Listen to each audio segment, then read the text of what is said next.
Hello, everyone, and welcome to the Ancient Glacier project. This one's going to be super involved, and what we're going to do is talk about a wide range of topics, from where to find images that are free to compositing something so that it looks completely different from the original. So here is a picture that I obtained from burningworld.org, and we're going to go back in time to when there was no grass, to where there's a frozen lake, to where there's never ending snow, and where everything is desaturated and it's cold, and all you want to do is cry. So we're going to go from here, and we're going to combine several of these images, not all of them, mind you, and I'm going to talk about where to get them. Because when you're doing a composite, sometimes it's better to have way too much than not enough. So we're going to go from here, and then we're going to go into Photoshop, and we're going to combine these guys. We're going to go to layers, and we're going to create layer masks, and we're going to paint away pieces that we don't need.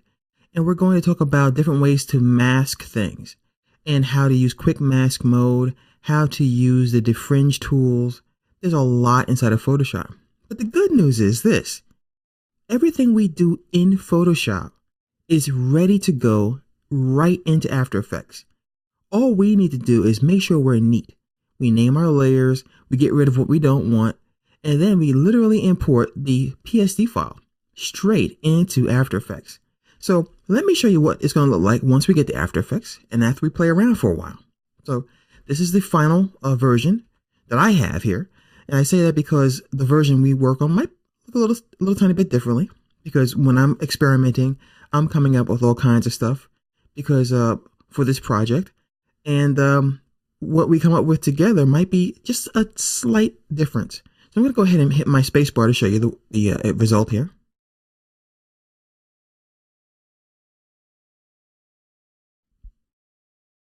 And you might even think that this is the puppet tool that we discussed elsewhere in the course to bend these leaves.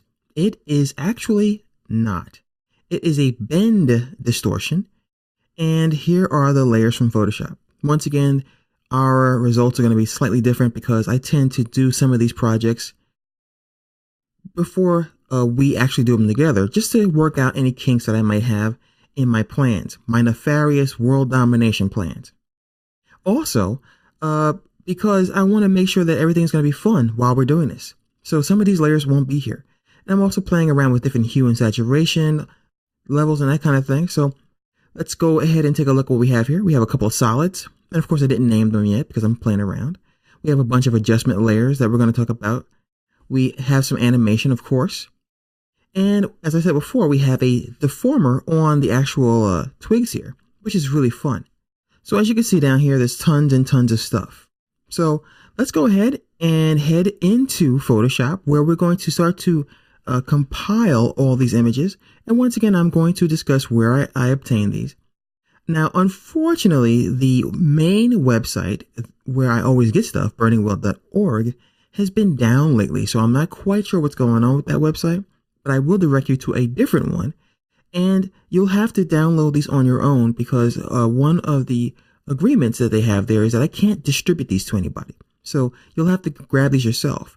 I will be giving you guys this picture here of clouds that I took with my camera. And we're going to use this in the background and going to animate that as well. So once again, unfortunately, all I can give you is the clouds. And you guys are going to have to grab these images.